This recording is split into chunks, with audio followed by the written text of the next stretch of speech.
Hello and welcome to What the F*** Just Happened Today, your essential guide to the daily shock and awe in national politics. I'm Joe Amditis. Let's get to it. It's Wednesday, April 7th, 2021. Welcome to Day 78.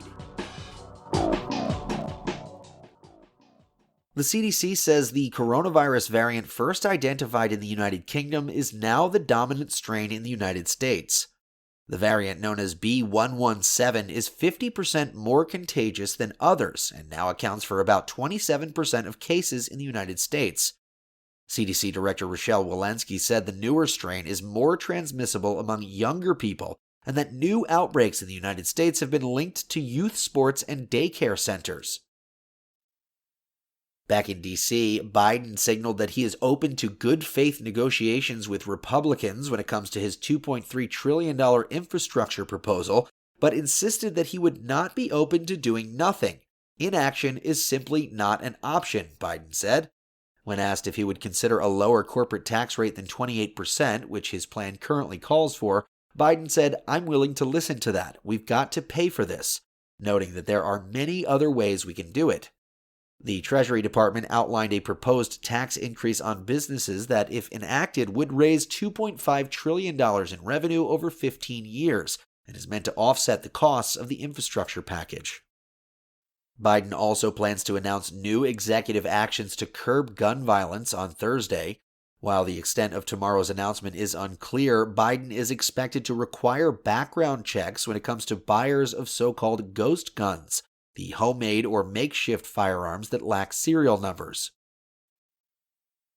Moving on, the United States and Iran agreed through intermediaries on a plan to try to get both countries back into compliance with the 2015 nuclear deal.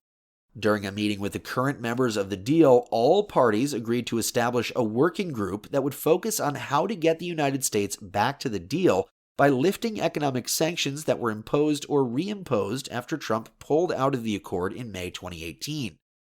Another working group would focus on how to get Iran back into compliance with the accord's limitations on nuclear enrichment and stockpiles of enriched uranium.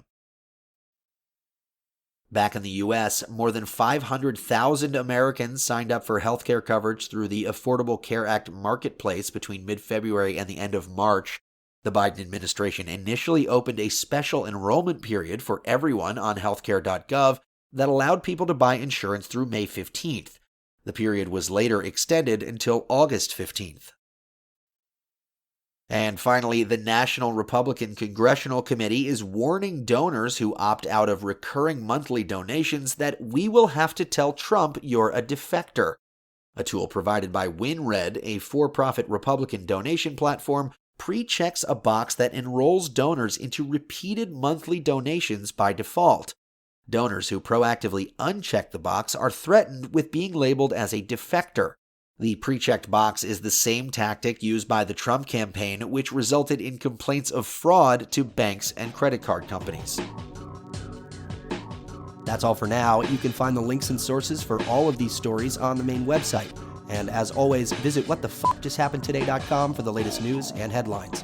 Until next time, I'm Joe Amditis.